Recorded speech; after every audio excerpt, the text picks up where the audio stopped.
G'day folks, welcome to the first ever 4motion log fire chat. As I was growing up, there's been a lot of people that have influenced me in this world of travel in Australia. Some of those being Les Hiddens, Jack Absalom, Malcolm Douglas, people like that. But there's one other bloke that has influenced me and mentored me through this journey, and that fellow is Vic Widman of Great Divide Tours. I'd like to welcome you, Vic, here today. Vic, welcome to the channel.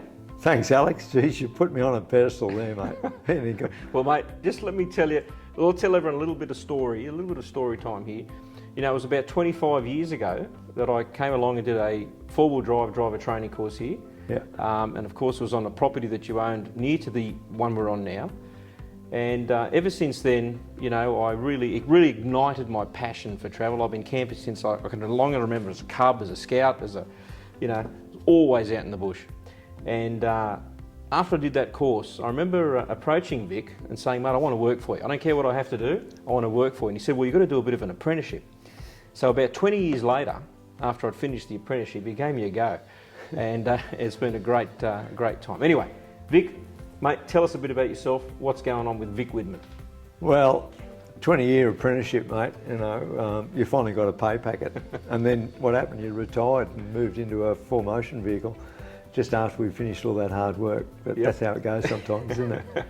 Oh, look, mate, I'm a little bit like you, I grew up in the 60s. I'm a 50 model, 54 model in fact, and I grew up in the 60s as a young fella, and my heroes were people like the Leyland brothers. And in fact, it was the Leyland brothers that got me into all of this beautiful travel of our great country. And I think I was about 14 years old, and I got given their book, The Wheels Across the Wilderness and Where Dead Men Lie, which was the story of their trip from Steep Point across to Byron Bay. And I got given that by Mum and Dad as a gift for Christmas. And I loved reading that. And I actually love cars. I'm a real car fanatic. Oh, we know that. Yeah, I've owned quite a few vehicles. And I just love travelling. And I would travel all over the place. As soon as I could get a licence, I was out travelling, And I went away with some friends way back in about 1978, and they had a four-wheel drive, an old G60 3 on the tree, patrol, yeah. And they took us out four-wheel driving, and that was down in Melbourne. Came back home and said to my beautiful wife, Julie, we've got to get into this, and that's what happened. We went out and bought a Daihatsu F20, which was a 1600cc butterbox square-shaped thing, leaf springs front and back, absolutely horrible thing to drive. That was all right. I gave it to Julie to drive to work each day, and we'd go on the weekends. And look, it rolled on from that. I got then involved with some four-wheel drive clubs. We got involved with the Subaru Car Club. I got rid of the Daihatsu. I did a really good turn. I've sold it to my sister. And shows you how much I thought of her. And I bought a Subaru, and we went away four-wheel driving in that. In fact, I took that Subaru up Cape York. Wow. In 1981, which is a fairly epic journey with a good mate of mine also in a Subaru, station wagon, four-wheel drive, and my sister in the bouncing box, the Daihatsu. And that was our first major outback trip. And to go up Cape York in 1981, there was no information on outback travel, on the Cape itself, etc. And like that was a fair-nickum adventure. And look, I came back, I got involved in the Subaru Car Club. I actually got involved in the Hornsby Ku-ring-gai Four-Wheel Drive Club. I'm a founding member of the All-Wheel Drive Club of Sydney, which we started in 1984. And in about 1985, I actually started writing freelance for 4x4 Australia magazine. Weirdly enough, they enjoyed what I wrote, and I ended up having a monthly column. So I wrote every month for about 5 years with that magazine. I did a lot of travel stuff. And during that time, I would travel on the weekends. I was working full-time in a real job, and we would travel away each weekend, and I'd write articles about places I've been. Vehicles would be provided to me. I thought, wow, this is great. Nissan, Toyota, all those people would give you a vehicle for the weekend. Yep. You go away and write a story about it. And that's how it evolved. In 1988, my job took me up to World Expo, up into Brisbane. So I was removed from Sydney for about 8 months. And life changed a little bit in that time for me that, I thought, well, I came back and I got back into the club scene and I just didn't quite dig it, And I thought, you know what, I actually think there might be a business in taking people away. If I'm going to work this hard and take people away and plan trips and lead them and recover them and all those things that happen on a typical four-wheel drive weekend, wouldn't it be great if you got paid for it? Yeah. So 1990, the beginning of 1990, I started the company called Great Divide Tours. And the whole concept was to run trips up and down the eastern seaboard of Australia. I said, we don't really need to go in the outback to enjoy yourself. I just about knew the eastern seaboard like the back of my hand. I'd travelled so much at that time. And that's where Great Divide Tours got its name from. So we started that as a tag-along tour company. Now, mate, this is in 1990. What you've got to remember is that most people never even heard of paying to go on a four-wheel drive tag-along tour. It didn't exist. We were pretty much inventing a whole new tourism business. Right? And, like we were charging $40 for a day per vehicle, and look, we ran some trips and people booked on it, and we did more and more people booked on it. Now, we'll cut to 32 years later. Great Divide Tours now, the largest tag-along tour company in Australia. Pre-COVID, 2019, we ran 64 separate tours, right? So they're tours that ran from 1 day to 26 days, right? Some of them we would run, 3 or 4 times, maybe more than that, half a dozen times, but 64 separate tag-along tours in 2019. As I say, we're now the largest tag-along tour company. In 1992, one of my customers said to me, Vic, you do training for us, you tell us how to drive the train while we're on the trips. Why don't you actually set up a training course? Now again, back in 1992, the idea of commercially charging people to teach them how to drive a four-wheel drive, it didn't exist. Right? It just wasn't even on the radar. At that same time, my sister, who had been out travelling in a four-wheel drive, with the Daihatsu, and a partner who was driving a Land Rover. That's why the Daihatsu went, because the Land Rover kept breaking down. In joke. Anyway, they'd come back to the East Coast, right, to live, because her daughter was having a family and she wanted to be close by. They were in Sydney, and the closest they could get was this little place called Braidwood, up in the highlands of New South Wales. And she bought 40 acres of land. Vic saw a twinkle in his eye. A bit of land, someone said you should run driver training.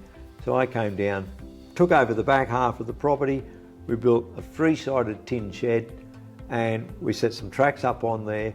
We set up a campsite, and that's where we started four-wheel drive training. And that's where we met you. That's exactly. I remember that tin shed very well. Yeah. It was very cold, very rustic, but for me, I've got to tell you, driving down every kilometre, I was excited. And I think most people that come to the courses are excited. I couldn't sleep the night before, I've got to tell you. I didn't sleep that night either because it was so cold. But yeah, anyway, right. All right. So we got the so that was the property there, and then you built another property bit up the road now from that property. Yeah, look, we ran that. We were running weekend courses, and we're literally running them every weekend. And I was working full time, yep. In a day job, as I call it. And every weekend we were away, and we were running tours or training courses, and the business was going really well. And then National Parks took over the state forest that we used to run the second day of our course in on the weekends, and they closed it, which is what they do sometimes, and I had to find somewhere else to go. So I thought, I don't really want that to happen again. So I started thinking I should buy some land. So I started looking around, have a bit more property other than just the 40 acres that my sister Irene had, and almost like it was meant to happen, virtually within half a kilometre, a block of land came up for sale. 240 acres, pristine bushland setting. Mate, I snapped it up as quick as I could get the line off the bank. And this is the place. We call it Castle View because from a certain point on the property, you can see a mountain that is called the Castle on the south coast behind Pigeon House Mountain. So I call it Castle View. And in the end, I had to borrow a lot more money. Nothing happens without the old dollar, as they say. And I took a really big leap of faith. I borrowed a lot of money from the bank, and I had this dream. And the dream was to build a proper training centre, a place where I wasn't sleeping out in the -5 degrees in my swag, having mice run over my head of a night in the old shed, in front of the beautiful campfire. Yeah. and the idea was that we would build something a little bit more comfortable, and I had plans to attract a wider audience other than just what we call the mums and dads on the weekend, and that was the corporate market. Because the whole idea now, and we're talking the early 2000s, the whole idea of four-wheel drive training had become an accepted thing, and from a employer perspective, it's important that the employer trains their staff in the use of the equipment they have, and a four-wheel drive is a piece of equipment. So that was the plan, and I designed the training centre and got this built. So we found the land, it was perfect, the 240 acres, nothing in terms of man-made products on it, just cut trees and bush and lots of kangaroos. And I've put in now about 12 kilometres of four-wheel drive tracks. We've put a water crossing in, we've got a rocky riverbed, we've got numerous hill climbs of varying degrees, rut driving, wheel placement exercises. We've got a mud driving area specific, and one of our clients, the Australian Defence Force, specifically needed to know about mud driving because they're assigned overseas to a very wet area. So we actually developed that for them, this mud driving exercise. And we've developed that property up, or I have developed that property up, and I think one of my really proud achievements, mate, was that in 2001 I got approached by the CSIRO to write a book on how to four-wheel drive. Right? Okay. Now I saw that as a great feather in my cap. They'd asked around the industry and said, look, we want to write a manual on four-wheel driving, and apparently my name came up. I was writing for magazines about how to drive and how to travel, running the four-wheel drive business and that. So obviously, I had some kind of recognition in the industry, which is fantastic. Absolutely great acknowledgement, and you've written that. You've got that here for us here. Yeah, look. So this is the second edition. Yep. We rewrote it in 2019. Okay. Complete rewrite, and it covers everything there is to do about operating a four-wheel drive in an off-road situation and the recovery of it. And I've written it so it will address what we call all the various four-wheel drive competencies for nationally recognised training, which we are an RTO now, a registered training organisation, so that our training meets those national standards. And that's really important, particularly for the corporate clients. They're looking for this appropriate training that is for their staff, but also for the mums and dads, because there are companies, and I'll name one, Club 4x4 Insurance will offer up to a 20% discount on your insurance policy if you've done an accredited course, if they've done one with Great Divide Tours. Being an RTO is a massive, massive undertaking in itself, with the amount of work you have to do to be qualified and to be able to deliver that training. And I'm very proud to say that we are an RTO and we're able to do that. I think it's, again, another great achievement. And, we run our 4motion driver training courses here. This book has a lot of information to do with outback travel, and although it's written for four-wheel drives, our 4motions are a 4motion all-wheel drive, but there's a lot of information there that is relevant, and we use that during the course of the training. Speaking about books, you've also written another book about travelling Australia, in particular the outback. Yeah. And what's that book? You've got one here. Yeah, look, mate, it was funny. It's called Travelling the Outback, okay? And the whole idea with that, I had written down a lot of notes about travelling in the outback, and I was giving that information to our clients on the Saturday night in the shed, in the freezing cold weather, and now in this luxury, training room that we've got. And I thought, you know what, I should write all this down, and I wanted to actually write a book. I thought, how great would that be to be an author, And that preceded the four-wheel drive skills book the CSIRO asked me to write. This is about 1999. And I went to a publishing company and I said, look, I want to write a book. And they said, nah, it won't work, And I said, but I really want to do this. No, it won't work. And it's like almost on my hands and knees. I said, well, if you fund it, we'll print it. You put all the money up, Mr. Smarty Pants, and we'll print it. So I did. I funded it, and mate, we've probably gone through 3 or 4 editions of that now. It's been selling for over 20 years. I still get royalties from it. So I know I'm having the last laugh. And I think I'm somewhere in that book on one of the pages cooking up a damper from memory, aren't I think? Look, you may well be. Yeah, you may well be. Your dampers are legendary, mate. Well, we won't go there, 'cause it's not about we don't call them dampers, guys. We call them rock cakes. All right, speaking about travelling the outback, give us a couple of tips of safety, because, you know, us in our 4motion vans, and you mentioned before about going back to the early days, and I know the Leyland brothers did drive around in the old Synchro Combi, which, you know, we're seeing that emergence now when we're out and about in the tracks. We're seeing a lot more of them out there. But I think it's very important people, when they go out to the outback, they realise it's a big country. And I think it's fair to say that you know, you really need to be prepared. Yep, and sure. Understand how your vehicle works and understand what to do if something goes wrong. So if you could give us a couple of tips, the top 2 safety things you would take with you or be aware of before you head out. Look, you know, I'm going to be the perfect politician here and not answer your question. You know, I'm going to go all around it. But look, one of the critical things you can do with any kind of vehicle, 4motion vehicle, 4-wheel drive vehicle, or, you know, whatever it is actually learn how to drive it. Sure. You know, and I'm not here to promote my training. I mean, honestly, learning how to drive a vehicle in an off-road situation is completely different to driving it on a main road. I'd agree with you, Vic, and I came from a 4-wheel drive, as you know, the 76 series, and when I went into the 4motion, it was a whole new world, and I in fact came here to the property, and we went through the obstacles together, the purpose-built obstacles, and I learnt a lot as a, you know, experienced 4-wheel drive instructor and tour leader. So I can actually understand that. It's, and you know, like I've got a nephew who is a racing car driver, you know, and I can't drive a car around a track anywhere near as fast as he can. And I said to him one day, Luke, I said, you know, well, how can I be like you, you know? And he said, well, you've got to be 30 years younger to start with. These young punks, you know.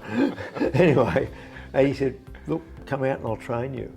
And I thought, of course, it's training. It's all about training, you know. So look, the number one thing people can do, of course, is learn about their vehicle and learn about the different way of driving a vehicle in an off-road situation, for sure. But, you know, if I come down, you're going to press me because you're going to keep asking me for those 2 tips, aren't you? You know? Well, yeah, we're going to give people something apart from your information. Look, you've got to remember, the number one thing is the point of contact with the road, right? Which is your tyres, right?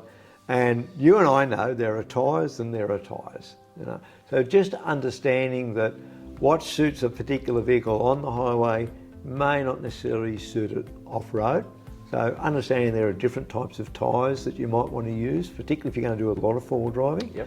And the other really critical thing associated with those tyres is understanding about manipulating the tyre pressure to your advantage. Right. And I see it a lot where people have got no idea about the different types of construction in the tyre, so we enlighten them to that, and also about the fact that if you drop tyre pressure, you're actually going to maintain more traction and you are going to reduce your risk of getting a puncture. So your point of contact, which provides you with that all-important word that we call traction, is a really important thing. But you mentioned something earlier which we use in our training all the time, and it was the words, what if? And thinking about what can go wrong and what would you do if you went down a fire trail or down a bush track or down an outback road and all of a sudden the car stopped. What would you do? You know, and if you don't know how to respond to that, you know, you could be in a life-threatening situation. And we've driven around the outback, you've driven around the outback, you've seen monuments to people that have paid the ultimate price. We certainly don't want anyone that is watching your YouTube clips or doing our training to then go and experience a bad situation that they can't get out of. So some kind of contact, whether it be a simple thing like a personal locating beacon. You know, I'm using the spot trackers and the spot X's now. These things are fantastic. They've got a keyboard, they've got a screen. I can text a message to anyone that I've got a mobile phone number for, and they can answer me anywhere in the world. Right, so that's a satellite, works off satellite. So it works off satellite system.